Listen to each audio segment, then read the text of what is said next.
Hello viewers, welcome back to my channel. ನಾನು ಇವತ್ತು ನಿಮಗೆ ಈ ವಿಡಿಯೋದಲ್ಲಿ ಚಿಕನ್ ಫ್ರೈ ಹೇಗೆ ಮಾಡೋದು ಅಂತ ತೋರಿಸ್ಕೊಡ್ತೀನಿ. ಅದಕ್ಕೂ ಮುಂಚೆ ಯಾರು ನನ್ನ ಚಾನಲ್ಗೆ ಸಬ್ಸ್ಕ್ರೈಬ್ ಆಗಿಲ್ಲ, ಪ್ಲೀಸ್ ಸಬ್ಸ್ಕ್ರೈಬ್ ಮಾಡ್ಕೊಳ್ಳಿ. ನನ್ನ ವಿಡಿಯೋಸ್ ಇಷ್ಟ ಆಯಿತು ಅಂತಂದರೆ ಲೈಕ್ ಮಾಡಿ, ಶೇರ್ ಮಾಡಿ, ಕಮೆಂಟ್ ಮಾಡೋದನ್ನು ಮರಿಬೇಡಿ.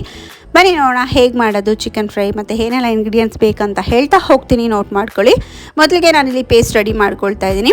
ಇದಕ್ಕೆ ನಾನು 1 ಬೆಳ್ಳುಳ್ಳಿ, 2 ಇಂಚಷ್ಟು ಶುಂಠಿ, 2 ಹಸಿಮೆಣಸಿನ್ಕಾಯಿ, ಅರ್ಧ ಕಪ್ಪಷ್ಟು ಪುದೀನ, ಅರ್ಧ ಕಪ್ಪಷ್ಟು ಕೊತ್ತಂಬರಿ ತೊಗೊಳ್ತಾ ಇದ್ದೀನಿ. ಇದನ್ನು ಜಾರ್ಗೆ ಟ್ರಾನ್ಸ್ಫರ್ ಮಾಡ್ಕೊಳ್ತೀನಿ. ಹಾಗೆ ಇದಕ್ಕೆ 1 ಕಾಲು ಕಪ್ಪಷ್ಟು ಕೊಬ್ಬರಿ, 1 ಸ್ಪೂನಷ್ಟು ಪೆಪ್ಪರ್, ಅರ್ಧ ಇಂಚಷ್ಟು ಶುಂಠಿ ಹಾಕಿ ಪೇಸ್ಟ್ ಮಾಡಿ ಸೈಡ್ಗೆ ಇಟ್ಕೊಳ್ತೀನಿ. ಹಾಗೆ ನೆಕ್ಸ್ಟ್ ಈಗ ಪ್ಯಾನ್ಗೆ ನಾನು 2 ಸ್ಪೂನಷ್ಟು ಆಯಿಲ್ ಹಾಕಿ ಆನಿಯನ್ ಮತ್ತು ಟೊಮ್ಯಾಟೊ, ಬೇ ಲೀಫ್ ಹಾಕಿ ಫ್ರೈ ಮಾಡ್ಕೊಳ್ತೀನಿ. ಹಾಗೆ ನಾನು ಪೇಸ್ಟ್ ಮಾಡ್ಕೊಂಡಿದ್ದೀನಲ್ಲ ಅದನ್ನು ಹಾಕ್ಕೊಂಡು ಒಂದು 5 ರಿಂದ 10 ನಿಮಿಷ ಲೋ ಫ್ಲೇಮಲ್ಲಿ ಫ್ರೈ ಮಾಡ್ಕೊಳ್ತೀನಿ, ರಾ ಸ್ಮೆಲ್ ಹೋಗೋವರೆಗೂ.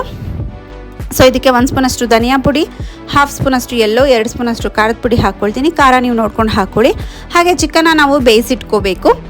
ಸೊ ಬೇಯಿಸ್ಕೊಂಡಿರೋ ಅಂಥ ಚಿಕನ್ನ ನಾನು ಇವಾಗ ನೀರು ಸಮೇತ ಆ್ಯಡ್ ಮಾಡ್ಕೊಳ್ತಾ ಇದ್ದೀನಿ. ಸೊ ಇದಕ್ಕೆ ಉಪ್ಪು ಆಲ್ರೆಡಿ ಹಾಕಿರ್ತೀವಲ್ಲ, ನೋಡಿಕೊಂಡು ನೀವು ಉಪ್ಪು ಹಾಕ್ಕೊಳ್ಳಿ. ಸೊ ಇದನ್ನು ಒಂದು 20 ನಿಮಿಷ ಲೋ ಫ್ಲೇಮಲ್ಲಿ ಬೇಯಿಸ್ಕೋಬೇಕು. ಬಿಸಿ ಬಿಸಿಯಾಗಿರೋ ಅಂಥ ಚಿಕನ್ ಫ್ರೈ ರೆಡಿ ಆಗುತ್ತೆ ಸರ್ವ್ ಮಾಡಲಿಕ್ಕೆ. ಹೋಪ್ ನಿಮಗೆ ಈ ವಿಡಿಯೋ ಇಷ್ಟ ಆಯಿತು ಅಂತ ಅಂದ್ಕೊತೀನಿ. Thank you.